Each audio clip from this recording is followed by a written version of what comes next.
Good evening. I'm Eric Jasser. Welcome. And it is what is this? Tuesday? And the big weather and storm is coming our direction, and it's coming towards Oregon, Washington, Idaho, Montana in different flavors. So I invited my friend Brian Miskimins to come on. He is a professional weatherman. He was, but once you're a weatherman, I think you're kind of always a weatherman because he can't let go of it. It's like I can see Brian. He hangs around on maps.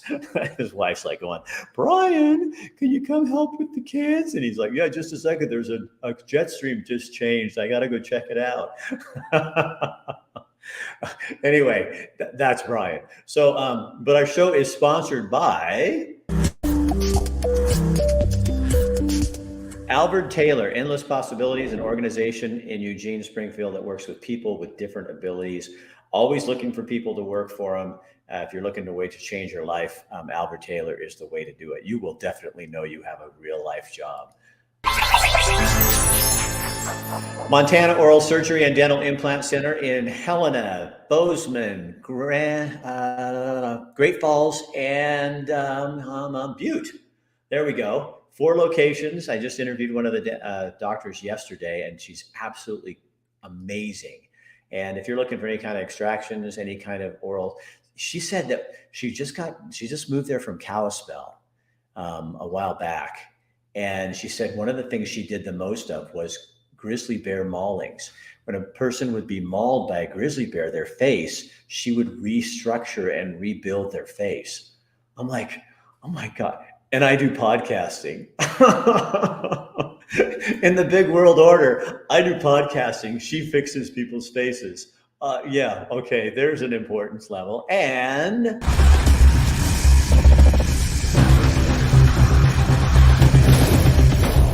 Rains Heating and Air Conditioning back in Oregon. Great people. They just are, they love doing their job. They have a fireplace cleaning special right now. So if you have a gas fireplace, they will come out and clean that for you. Here's one warning, though, that Bradley told me to tell you when we talk about this all the time. Don't use Windex on your fireplace glass. It can explode. I didn't know that because I've done it before, but it can explode. So don't use it. There, you've been warned. Just that right there, that shows I'm just as important as a surgeon who fixes people's faces after a grizzly bear attack. What do you think, Brian? Huh? You think- I've already learned something new, and we're only 3 minutes into the show, Rick. I never knew that. I didn't either. And I have done that. And I mean, fortunately, he said, "Did you wipe it down really good?" I said, "Yeah." He goes, "That's probably what saved you." But yeah, there's something in there that it can just explode it. Interesting. So there is a kit. You can do it yourself, but you'll have to or find somebody in Montana, because I don't think Bradley will do a house call from Crestwell, Oregon. Ladies and gentlemen, we have all learned something new tonight. Don't use Windex on your fireplace. And I have a feeling, Rick, nice segue here, people are going to be using their fireplaces a lot over the next 24 hours. It's almost like you were a weatherman and you know how to just spin a yarn. We'll work in a traffic report, too, coming up. No. Okay. Yeah, in Montana, that would be good. There isn't any. Well, I'll tell you this. I had a trip scheduled. I'm up in the Flathead, Polson specifically, south end of Flathead Lake. I had a trip scheduled to the Missoula Valley tomorrow, and I called our salesperson. I said, I am going to meet you this afternoon because, let's face it, I've got studs on. My wife's car now has studs on. We're prepared. It's not me I'm worried about. We've talked about this before. It's literally other people. And it's not even necessarily unprepared. Sometimes you just hit a patch of ice at the wrong time and anybody can go sliding. So I said, not worth the risk. I'm postponing that trip, or I actually did it this afternoon, but back in studio this afternoon, this evening. And it's definitely, what's it like outside your window right now? I haven't been out there for about an hour, but there's nothing. It's cold. I mean, you could feel it really a lot colder today. It was like 39. It went from, 50 something when I ran this morning to 39. So it's down there. And it's definitely coming in. In fact, as I was on the air this morning, when I clicked on the microphone about 6:15, Columbia Falls, which actually gets its numbers out of Hungry Horse, was at 34. And by 9 o'clock this morning, they were down to 27. And then by noon, I think they were still hovering in the upper 20s. And I watched Kalispell go through that same thing, mid to upper 30s early this morning, drop. And Havre and Browning right out the gate this morning were already in the teens and 20s.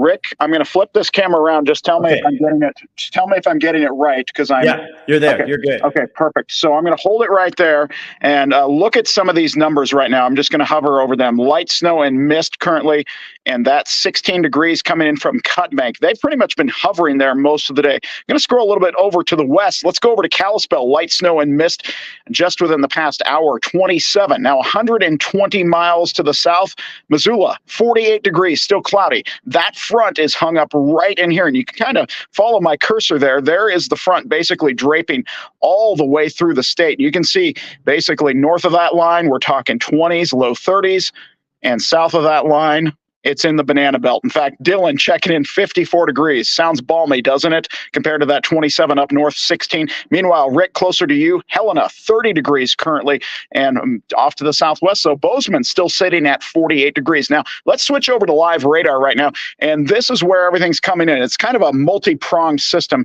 Just tell me if I need to move the camera at all, Rick. Once again, that we're seeing that front, the cold air move in from the northeast. We talked about this last night.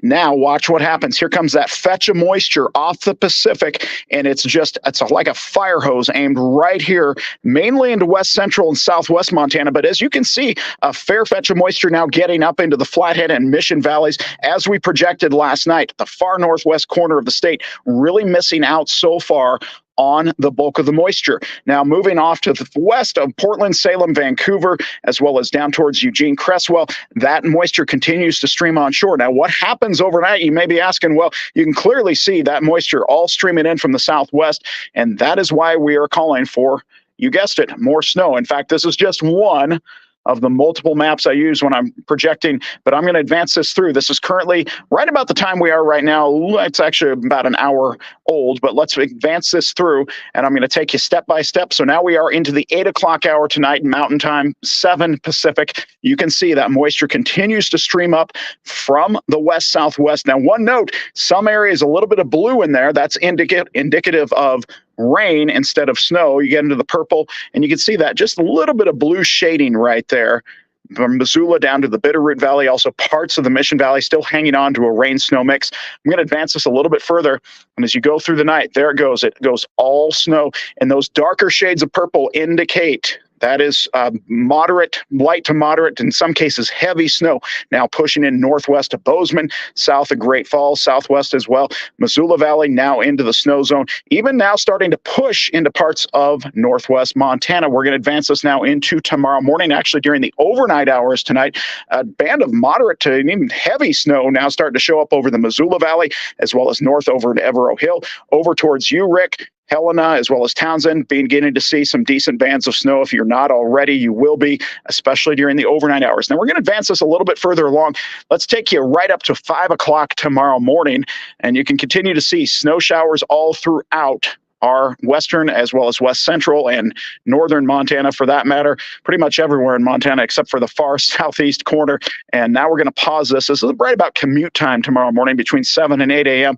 Beginning to see that snow, the steady snow overnight, taper off to snow showers. And meanwhile, Bozeman, you're now really in the snow game, and that continues to kind of push off to the northeast, up and towards Miles City. Push this a little bit further along. We're now into the cold. So the cold is now settling in, but in the meantime, we're now going to put us at about 1 o'clock tomorrow afternoon. Bozeman still in the snow zone, as well as points north and west, still some scattered snow showers sticking around, and we're going to advance this all the way through. We're going to pause it right here going in Wednesday night and Thursday morning. A couple of our maps have been indicating that we'll get one more resurge of moisture at that time that's going to do a little what we call wraparound. So that'll hit you again in Townsend, Rick, as well as northwest towards Helena, and possibly wrap back into the Missoula and Bitterroot Valley, and possibly into the Mission Valley. That would be tomorrow night into Thursday morning. And we're going to keep advancing this through, even a little bit more development up towards Great Falls during that same time into Thursday morning. Once we get through that, and we get kind of turn off the faucet, so to speak, still some scattered snow showers around. Notice this little band south of Flathead Lake. It was in the 70s here over the weekend, 60s and 70s, and by tomorrow we're only in the low 30s. We get a little bit of a north wind off the lake. That's probably picking up on a little bit of lake effect snow for those of us around Flathead Lake. Also some, we'll call it banding along the I-90 corridor, Missoula and points east, also a little bit south into the Bitterroot, moving over towards Helena and Townsend. And as I advance this just a little bit further along, finally beginning to see some moderation in temperatures, but not a lot. In fact, it's probably going to be, honestly, early next week before we start to see any significant moderation, especially for anybody that has the snow on the ground, the snow cover on the ground. That's really the bigger story here, Rick, is the fact that once you get that snow cover on the ground, even though it says October 24th on the calendar, bottom line is that it's, once you get that snow cover on the ground, that bitterly cold air pouring out of the north, it doesn't matter what time of year it is, it's going to be cold. And certainly hope you got everything winterized you needed to get winterized. I know I made the deadline by about 2 hours. I finished winterizing my trailer at 4 o'clock this afternoon. I had the guy out last week to blow out the irrigation system, and I got firewood coming, but it'll be here when it's nice. I can still put it in just cold, but I have like a couple cords from last year, so I'm okay. But it is. So how many inches do you think of snow are the valley? Honestly, where you're at, I will not be surprised if you end up in excess of 6 inches. Huh. Meanwhile, up here in northwest Montana, this is a little bit more of a wild card. I actually do forecasting for a couple of snowplow services up here. And I told them today, I said, these wild cards are these systems that sneak up from the southwest like that and override the dome of cold air that's in place or getting in place. And while forecast maps are saying nothing more than an inch or two, these are the ones last season I saw twice dump 4 to 6 inches over the Mission Valley and Flathead Valley. So we'll just have to wait and see how it all plays out. But they tend to be a little bit juicier systems that come up when they come in from the southwest like that for us. That's why I'm actually I won't be surprised if parts of northwest Montana end up with a little bit more. Meanwhile, over in your range, I think last night we mentioned 5 to 8 in your particular area. I won't be surprised at all with you ending up with those totals over the next 24 hours. Now, what's so interesting for me, like as an Oregonian, is like Missoula and the Bitterroot, they get more snow like Oregon does, wetter. Yeah. A lot of it thick, but then it melts off and stuff. Mm-hmm. Ours is dry and just blows everywhere. Yeah. And now in this particular case, I think you're going to be in a little bit better snow band just because of the situation, the way the moisture is streaming in, the fact that you already have the cold air out there. The other important thing I should note, and somebody just asked me this today, I don't think this is winter is starting and we're going to be in it for the next 3 months. I honestly feel like just looking at things and trending, and we talked about this last night as well, in October of 2020, Rick, we had this week to 10 days of colder temperatures. And then I remember November bouncing back and being pretty nice, actually. I think that will happen again this November. Famous last words of every weatherman, don't hold me to it, but well, the good thing, I was just having this conversation with a friend of mine from Oregon the other day. He goes, John Fisher was wrong all the time on the weather. And he kept his job. I said, yeah, if I was wrong as he was, I would have been fired. You guys have this weather grace or something that comes over you, I don't know if it's that or if it's just the ability to word things in a certain way that get us out of trouble. So Oregon is going to be where all this water's coming. So they're going to get hammered with rain then. That's what they're seeing right now. And in fact, actually, did I switch over? I don't know if I showed this, but let me switch this back around. Forgive me if I. Yeah, look at that. Yeah, This is live radar. So this is all streaming in from the west southwest, and you can see the forecast model that I showed you pretty much spot on for exactly what's going on. That is all Portland, Salem, Vancouver, as well as south towards Cresswell and Eugene. And it's all streaming just that way. So if I get mad, I just have to blame Oregonians, my friends back in Oregon, for all this snow. You sent me the water. The one thing that was always nice about Oregon is if you were a snow lover, you knew you only had to drive an hour and a half east up into the mountains to find the snow. And that's the one thing. I still forecast out for Oregon and Washington. I've had a couple people seeing my page going, well, I see you're talking about Montana. What about Oregon? And I said, for the most part, the valleys are just getting regular old liquid sunshine, as we used to call it on the air. But once we get, later this week, we'll see those snow levels drop a little bit, but really the ski resorts out there are getting some good moisture as well. And, one thing you and I were talking about several weeks back about, we're going into an El Nino year, which traditionally means a little bit milder, warmer, drier. I think that will happen after we look back on this winter. We'll be like, oh yeah, it was definitely a little bit, but that doesn't mean we're not going to see these blasts come through. And that's the one thing I always say with laws of averages. That's how you get your laws of averages. Okay, on average, it's milder, it's drier, it's warmer, but that doesn't mean you don't get these blasts like we're seeing right now. Well, last winter here in Montana was just so horrible. Mhm. I Well, mean, it was really brutal. yeah, it was a doozy, and especially for those of you in Southwest and West Central Montana. Up here in Northwest, actually, I once we got past, I think it was past Christmas, things got a lot easier. But I'll tell you this: I've worked here at this radio station for 9 years, and up until last December, I'd never seen full-size F-150s buried on our road getting to the radio station, but I did that day on the first day of first day of winter last year. So you never know. It's always the wild card, and ultimately we know Mother Nature, and as I like to call him, the chief meteorologist in the sky is in charge. So we shall see what happens. Well, okay. My last question for you, Yeah. Brian, is you said that you had to put studs on your car, Mhm. but is that like redundant if you're the stud driving the car and you still have to have studs on your car? Oh boy, but unching.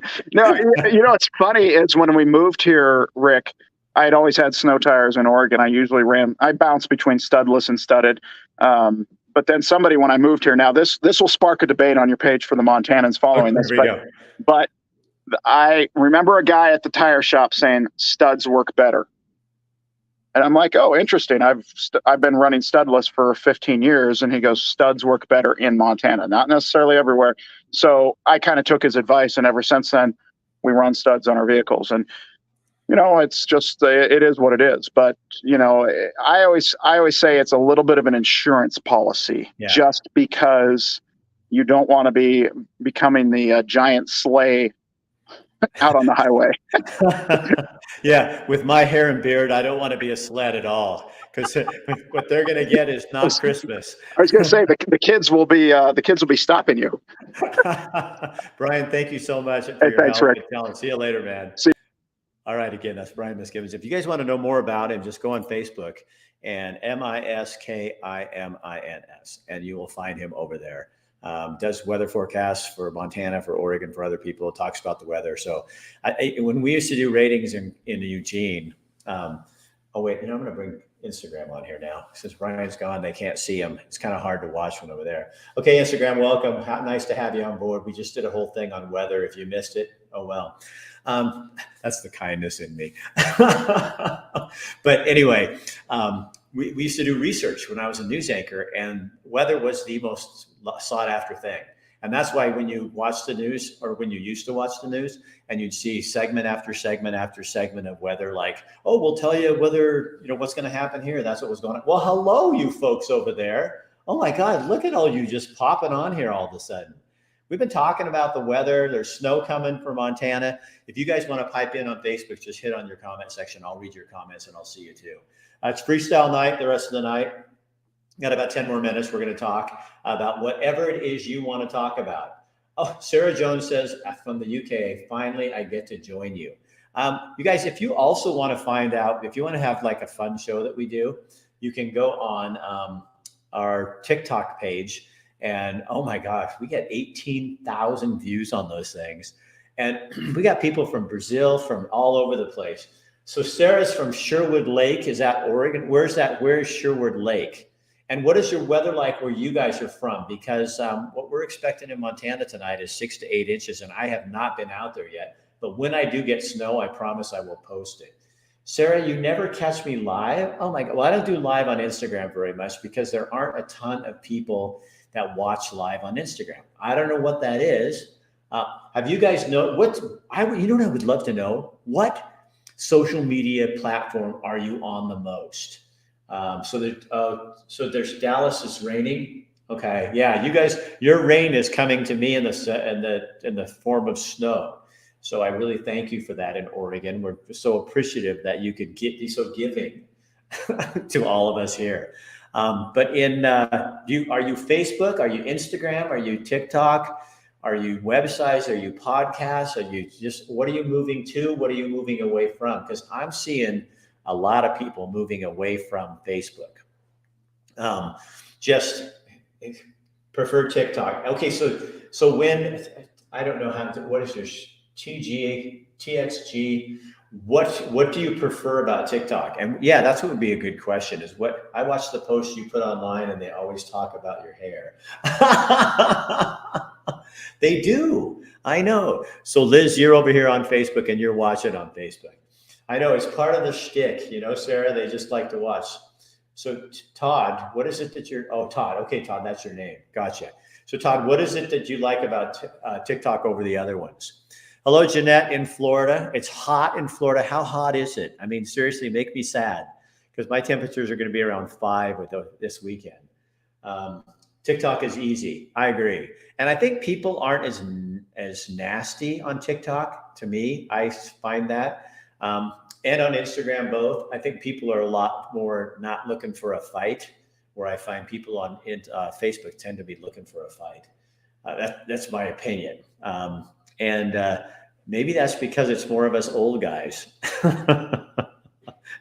who play on Facebook. I don't know. I mean, I get hammered on stuff, but on TikTok, it's like people come on and they all want to ask you questions, and it's just kind of an easier world. So my other question, hi, Brian and Rick. Well, Brian is still there in the background. He saw you. He waved. He can sit and wave. Jeanette, you still have not told me how hot it is in Florida, and I really do want to know because I think that's an interesting thing. What's your biggest concern going on in the world right now or in your neighborhood? I would love to know what that is. Mine is obviously what's going on in Israel. Here in America, what's my biggest concern? I got two. One, we have a bunch of Republicans who can't get their head out of their butt and do anything. They're all bickering about everything, and that bugs the heck out of me. And two, we have a bunch of ignorant people who are protesting in support of Hamas and what they did to our friends in Israel. And for me and for most of the world, this is not about Israel and Palestine. This is about Hamas, a terrorist group that went in and murdered over 2,200 people. And yet we got young people in this country. They did a survey, they did research, and they took a survey, and 90% of people ages 24 to 18 thought that supported the Palestinians and what went on with Hamas. Oh God, 90%. I mean, come on. You need to think this. To me, that would be like if people came and started protesting after 9/11. Started protesting in support of the terrorists who killed all of our people here.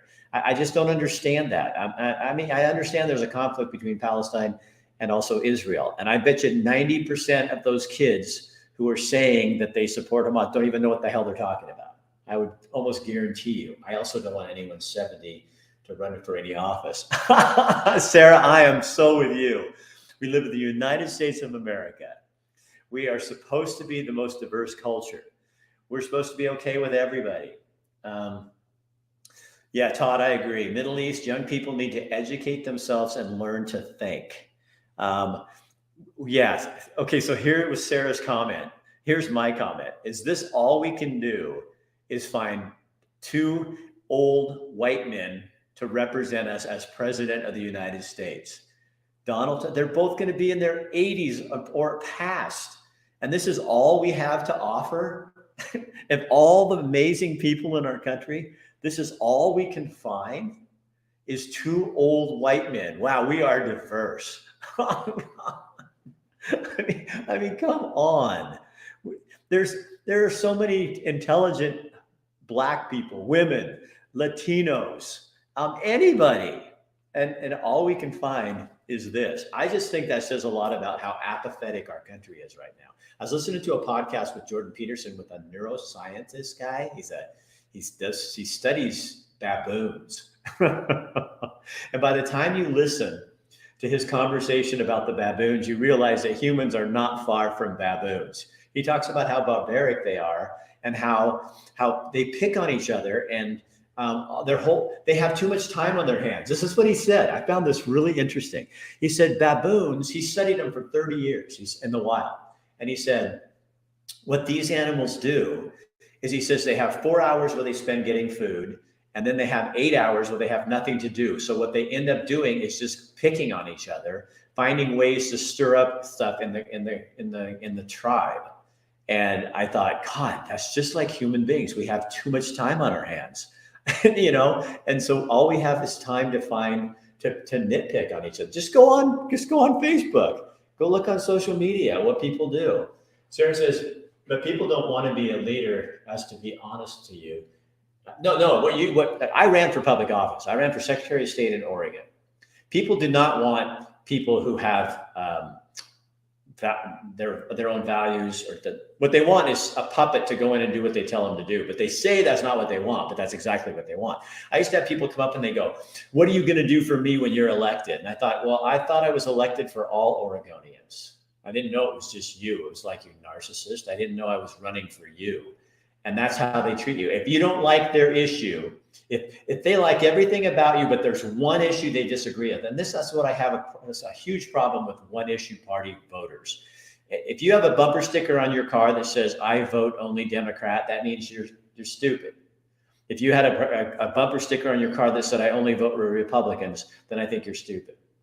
Because you got to look at people. I know plenty of Democrats who are amazing people who I may disagree with on one or two issues, but they're still better than somebody else. But we don't do that anymore. We just pick directly what the party is. You only pick a Republican, you only pick a Democrat, and look where we are in this situation that we're at. I mean, did you know in Oregon they and I don't know what Montana is, because, well, I know Montana is more of a red state.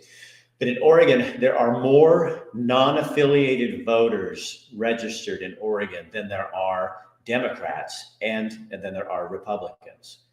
So Democrats used to be the bigger party. Now there's more non-affiliated voters registered to vote than there are Democrats.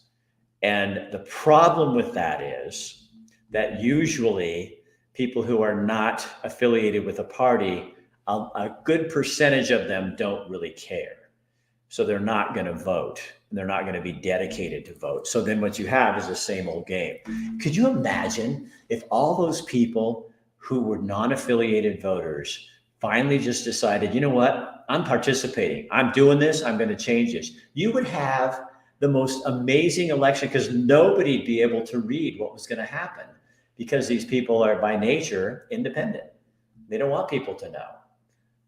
And so I wish that would be the most entertaining election to me. That's the only thing I thought that was really, really funny about Donald Trump getting elected, for me personally, because when he got elected the next day, it was like all the people who were so hate him were like so sad. They were crying and the world's going to end. It didn't, and I thought, oh my gosh, this is really what this is like, isn't it? That we have become so polarized that we can't find anything to agree on. I get people on my page all the time saying, "Where did you hear that information?" I said, "It's all over out there. You just have to go," like, the new stuff on Mr. Biden, where they found $200,000 was directly related to him from his son. And now I got people on there going, what's your source? And it's like, I'm not going to play your game. I'm not playing your game about finding your source. When people say that, they want to trap you. So instead, go find out yourself. If you're so educated and researching, then go find out yourself. It's not that hard to find. You just have to go places where you don't normally hang out. If you want to know what Muslims believe, you don't go to the synagogue, or you don't go to the Christian church. If you want to know what Christians think, you don't go to the synagogue. So go find out what people are talking about. It's unbelievable to me. Read a non-US media. Exactly. Yeah, people don't research. They just go hear something and then they run with it. And right now we have a media that's not reporting anything that goes against the narrative, which scares the heck out of me. And people say, "Why are you so angry about that?" It's like, because that was my job. That was my career for 30 years. And now I watch what they do and I think I would have been fired if I'd done that, if I'd acted that way. So what do? Well, you get involved. You start listening, start expanding your horizons. Don't be apathetic. Don't be one of those people, even like, I think one of the elections they said of the registered voters. Okay, so that's just registered voters in Oregon. Like they'll say 50 or 60% voted. So that means 40% didn't even bother to do anything. That's just the registered voters. Then there's like a huge percentage of people that aren't even registered to vote. So we're allowing small percentages of people to decide our future, and that's terrible. So we need to be involved in that process and get in there and do something and participate, and let your voice be heard. I love when people disagree with me. Just be nice about it. I don't like people coming out and trying to trap me. I will escape your trap faster than you can imagine. I don't like people putting words in my mouth, so I don't let them. But when it comes to voting, I'm going to make up my own mind and I'll do what I want. I tell people sometimes how I'm going to vote. It doesn't matter to me. I mean, right now, if this is what we're given, if this is the choice we're giving between Donald Trump and Joe Biden, it's a no-brainer for me. I got to have somebody who can at least manage to get themselves into an airplane. Come on, it's just unbelievable to me. So anyway, participate, be involved in this, get involved, get your opinion out there. If you support Israel, tell people you support Israel. Don't worry about the consequences of what people are going to say. That you're going to be hated for your beliefs in this culture that we live in. But if we don't take it back, we're dead. Todd, you're exactly right. Be a critical thinker. Look at the information. We have to be fighters, Leah. We have to stand up for what we believe in. Doesn't mean you have to go online and say, here's what I believe and blah, blah, blah. But when somebody says something, say, actually, this is what I do. Somebody go, oh, well, you probably voted for, you probably voted for Trump. And I said, well, I'm not going to tell you how I voted, but I'll tell you what, I think the current president is doing a terrible job. And why would I put somebody back in the job who's doing a horrible job? And that's what I say. Andy says Jesus was hated. Here's the thing I've learned. When I was a news anchor, most people liked me because I rode the fence. I had to. That was my job. And most people were really nice to me. When I quit and ran for public office, a bunch of people didn't like me because they found out that I was a Republican now. But some still gave me a pass. Then when the people with the next step in for me in my progression upward/downward, when people in Eugene and Springfield, when I started speaking out against lawlessness, because I saw what the city council was doing, allowing drug addicts, thieves, people to just live homelessly in our streets, using drugs on the streets, destroying our town, burglarizing places, destroying property. And I spoke out about it. And all of a sudden then, to the small-minded, I was anti-homeless, which is not even true. I think what's anti-homeless is when you allow people to suffer on the streets of your community. I don't think that's compassion. I think that's laziness. I think that's apathy when you allow people to suffer and struggle by allowing bad behavior. It's like with your children. If you allow your children to run around just awry and not manage them and say there are parameters, you can't poop in the street in front of Rick's office all the time. If you don't do that, then you get what you have now, and Eugene is a mess. It's getting cleaned up a little bit, but Oregon is a mess. You drive from Montana to Oregon, you get into the state, and all you see is garbage on the side of the road. You don't see that in Montana. People here will shoot you for littering. In Oregon, it's still there because the civic leaders and the self-described, what is it called? Virtuous seeking, faux compassionate people, throw their message out and say we just need to take care of these people. What you need to do is get a real program and start really helping people. Because I care about those people and that you should not leave them out there like that. Shame on you for doing it. And so when I started speaking out on that, then another new group started hating me, and then the pandemic came.